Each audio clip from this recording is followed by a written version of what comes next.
మహా హరి ఓం.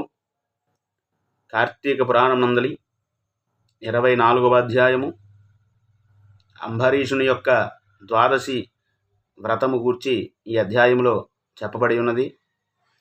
అంతటా అత్రి మహాముని మరలా అగస్త్యునితో, ఓ కుంభసంభవ, కార్తీక వ్రత ప్రభావము ఎంత విచారించినను ఎంత వినినను తనివి తీరదు.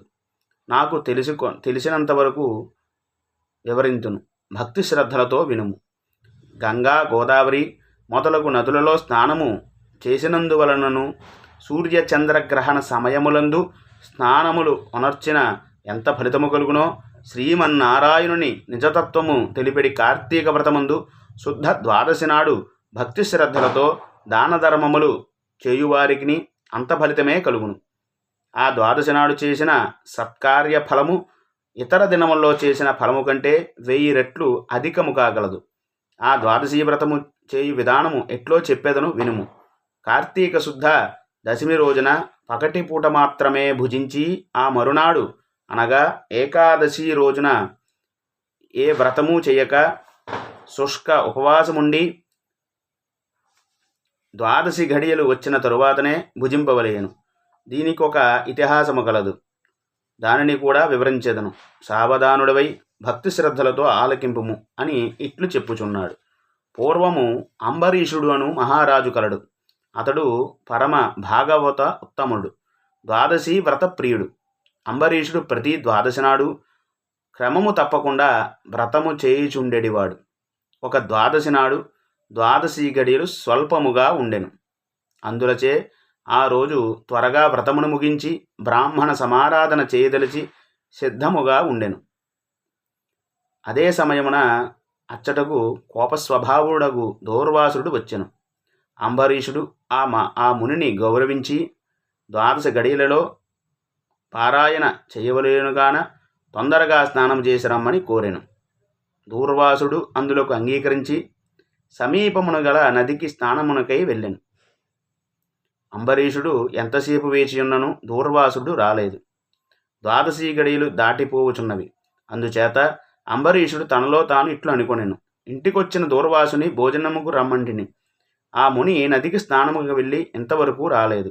బ్రాహ్మణు నాకు ఆతిథ్యము ఇత్తునని మాట ఇచ్చి భోజనము పెట్టకపోవుట మహాపాపము. అది గృహస్థులకు ధర్మము కాదు. ఆయన వచ్చే వరకు ఆగితిన ద్వాదశ గడియలు దాటిపోవును, వ్రతము భంగమవును. ఈ ముని కోపస్వభావము గలవాడు. ఆయన రాకుండా నేను భుజించిన నన్ను శపిస్తుడు. నాకేమీ తోచకున్నది. బ్రాహ్మణ భోజనము అతిక్రమించరాదు. ద్వాదశ గడియలు మించిపోకూడదు. గడియలు దాటిపోయిన పిమ్మట భుజించిన ఎడల హరిభక్తిని వదిలినవాడవును. ఏకాదశి నాడు ఉపవాసము అంతా కూడా నిష్ఫలమగును. ద్వాదశి విడిచి భుజింపగా భగవంతునకు భోజనము చేసిన దూర్వాసునకు కోపం వచ్చును. అదియునుగాక ఈ నియమమును నేను అతిక్రమించిన ఎడల వెనుకటి జన్మయందు చేసిన పుణ్యములు కూడా నశించును. నేను దీనికి ప్రాయశ్చిత్తము లేదు అని ఆలోచించి, బ్రాహ్మణ శాపమునకు భయము లేదు, ఆ భయమును శ్రీ మహావిష్ణువే పోగొట్టగలడు. కావున నేను ద్వాదశి గడియలలో భోజనము చేయుటే ఉత్తమము. అయినను పెద్దలతో ఆలోచించడం మంచిది. సర్వజ్ఞులైన కొందరు పండితులను గావించి వారితో ఇట్లు చెప్పసాగిను. ఓ పండిత శ్రేష్ఠులారా, నిన్నటి దినమున ఏకాదశి అవుట చేత నేను కటిక ఉపవాసము ఉంటిని. ఈ దినమున స్వల్పముగా మాత్రమే ద్వాదశి గడియలు ఉన్నవి. ద్వాదశి గడియలలో నేను భుజింపవలసి ఉన్నది. ఇంతలో నా ఇంటికి దూర్వాస మహాముని అతిథిగా విచ్చేసిరి. నేను ఆ మహామునిని భోజనమునకు ఆహ్వానించితిని. అందుకు ఆయన అంగీకరించి నదికి స్నానార్థమై వెళ్ళి ఇంతవరకు రాలేదు. ఇప్పుడు ద్వాదశి గడియలు దాటిపోవుచున్నవి. బ్రాహ్మణుని వదిలి ద్వాదశి గడియలలో భుజింపవచ్చునా, లేక వ్రతభంగమును సమ్మతించి ముని వచ్చే వరకు వేచి ఉండవలెనా? ఈ రెండిటిలో ఏది ముఖ్యమైనదో తెలుపవలసినది అని కోరెను. అంతటా ధర్మజ్ఞులైన పండితులు ధర్మశాస్త్రములు పరిశోధించి విమర్శ ప్రతివిమర్శలు చేసుకుని దీర్ఘముగా ఆలోచించి, మహారాజా, సమస్త ప్రాణకోటులు గర్భకుహరములందు జఠరాగ్ని రూపమున రహస్యముగానున్న అగ్నిదేవుడు ఆకలిని పుట్టించి ప్రాణులు భుజించిన చతుర్విధాన్నములను పచనముగా ఉంచి దేహేంద్రియాలకు శక్తిని ఒసగుచున్నాడు. ప్రాణవాయువు సహాయముతో జఠరాగ్ని ప్రజ్వలిన్ను.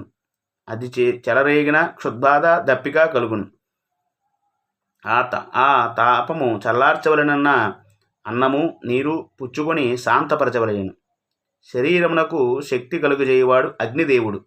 దేవతలందరికంటే అధికుడై దేవపూజ్యుడైనవాడు. ఆ అగ్నిదేవుడు అందరూ సదా పూజించవలను. గృహస్థు ఇంటికి వచ్చిన అతిథి కడజాతివాడైనను భోజనము ఇస్తునని చెప్పి వారికి పెట్టకుండా తినరాదు. అందులోనూ వేదాంగ విద్యా విశారదుడును మహాతపస్శాలియు సదాచార సంపన్నుడును అయిన దూర్వాస మహాముని భోజనమునకు పిలిచి వారికి పెట్టకుండా తాము భుజించడం వలన మహాపాపము కలుగును. అందువలన ఆయుక్షీణము కలుగును. దూర్వాసుడంతటి వానిని అవమానముదర్చిన పాపము సంప్రాప్తమగును అని చెప్పిరి. ఇట్లు స్కాంద పురాణాంతర్గత వశిష్ఠ ప్రోక్త కార్తీక మహాత్యమునందలి 14వ అధ్యాయ సమాప్త. మన ఛానల్ లైక్ చేయండి, షేర్ చేయండి, సబ్స్క్రైబ్ చేయండి. హరి ఓం.